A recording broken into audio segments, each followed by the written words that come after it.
Price-wise, the OnePlus Nord 3 starts at 7,000 rupees more than the OnePlus Nord CE3, and so you can say that OnePlus has positioned the Nord 3 as an upper mid-range device, while the Nord CE3 can be considered as a normal mid-range smartphone. But that's the thing, apart from the positioning of both these devices in the OnePlus lineup, these devices have kind of the same design, kind of the same hardware, barring aside a few differences. Here's a side-by-side specs comparison of both smartphones, and literally only the processor is different. The Nord 3 has a slightly higher resolution screen along with up to 16 GB RAM options, and that's about it. So which OnePlus Nord phone should you buy if performance and endurance are the two key things for you when you go out and purchase a brand new smartphone? Let's find out in this video. Hello everyone, I'm Ania for Fiiber, and this is the OnePlus Nord CE3 5G versus the OnePlus Nord 3 5G in the 6-hour Fiiber style battery and performance test. And of course, before we get on with the rest of the episode, consider hitting that red subscribe button for detailed tech videos, and also turn on the bell so that you don't miss any of our latest updates. With that said, let's get started.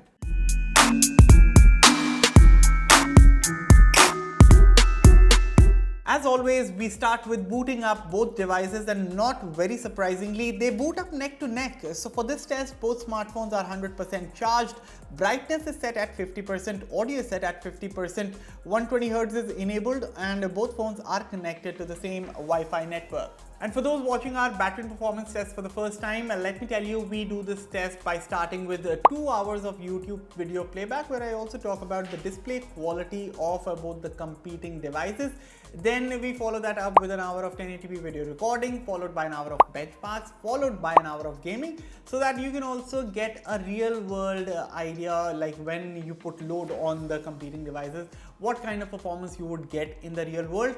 Then we finally wrap up the battery test with an hour of social media. So both the Nord CE3 and Nord 3 feature top tier Amoled displays, with the Nord 3 boasting 1450 nits peak brightness versus 950 nits peak brightness on the Nord CE3. Now, first up, let me tell you, under harsh sunlight, the Nord 3's display is marginally brighter than the Nord CE3's display.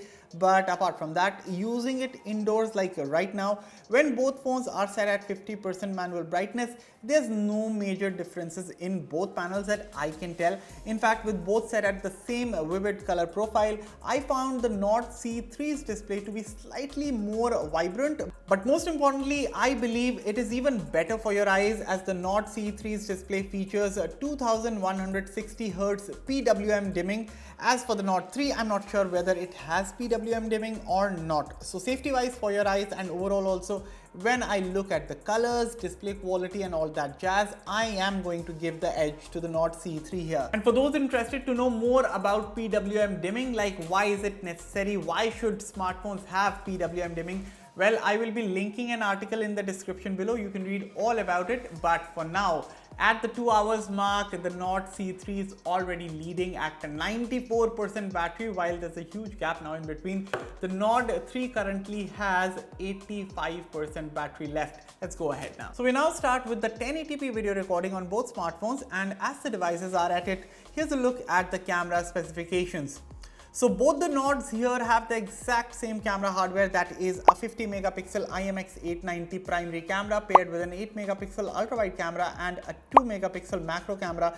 The front is graced by a 16 megapixel selfie snapper on both. In fact, both smartphones have up to 4K 60 FPS video recording from the rear camera and up to 1080p 30 FPS video recording from the front camera. Now here are some of the comparison photos of both the OnePlus Nord CE3 and OnePlus Nord 3 on your screens. And by the way, we have also done a full comparison of both phones. The video is live on the channel. If you are interested, you can check it out. For now, we are done with the 1080p video recording on both the smartphones, and the Nord CE3 is still leading with 74% battery left, while the Nord 3 is left quite behind with 63% battery left. Okay, it is now time for benchmarks, and we start with Geekbench 6. Specifications wise, the Nord CE3 features the Snapdragon 782G chip under the hood, coupled with up to 12GB RAM and up to 256GB storage. The Nord 3 on the other hand features up to 16GB RAM and up to 256GB storage. Okay, I've known that OnePlus phones are not the highest scorers when it comes to benchmarking, but these scores are abysmal on both smartphones considering the type of chipsets you get on both devices.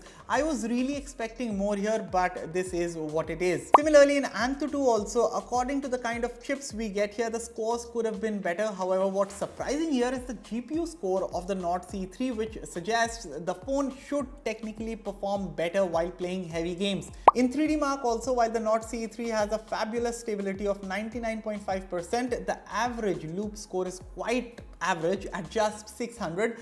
While the Nord 3 has an okayish average loop score of about 1100, and I say average keeping in mind the Dimensity 9000 chip, so the stability here is 56.3%, so definitely not the best. Finally, comparing the CPU throttle performance also, the Snapdragon 782G holds up much better in comparison to the Dimensity 9000 inside the Nord 3. I noticed better average operations on the Nord CE3 along with the phone running much cooler.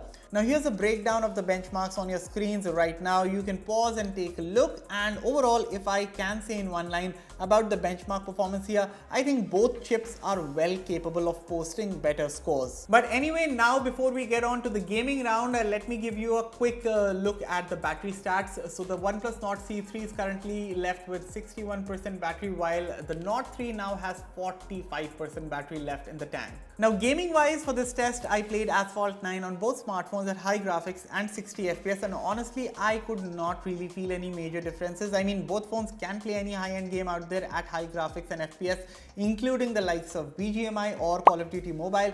And while the Dimensity 9000 chip is on paper the superior chipset, as I said, I found the gaming performance to be more or less the similar on both smartphones. In fact, I found the thermal management to be better on the Nord CE3 overall, as the Nord 3 does tend to get warm during long sessions. So I guess you get the gist of what I want to say. So currently the gaming round is done and we are a little over 5 hours now, and the Nord CE3 has 48% battery left, while the Nord 3 has been left quite behind with 28% battery left. With that, it is time to run an hour of Instagram on both smartphones, and with that said, let's fast forward to the 6 hours mark, and to no surprise, the Nord CE3 finishes with 38% battery left, while the Nord 3 finishes with 14% battery.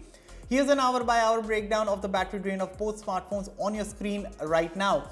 So normally at this point, I would have given an argument telling about the pros and cons of both phones. But in this case, as you can see from the scores and performance, the Nord CE3 has simply dominated this test, and it's a clean sweep here.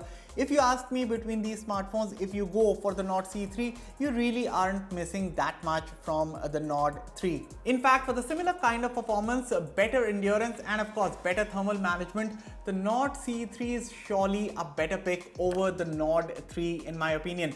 But that's about it for the video, guys. Let me know your thoughts about these phones in the comments below, and as always, for all the latest in tech, stay tuned to Fiiber. I'll catch you all in the next one. Till then, take care of yourself and thank you for watching.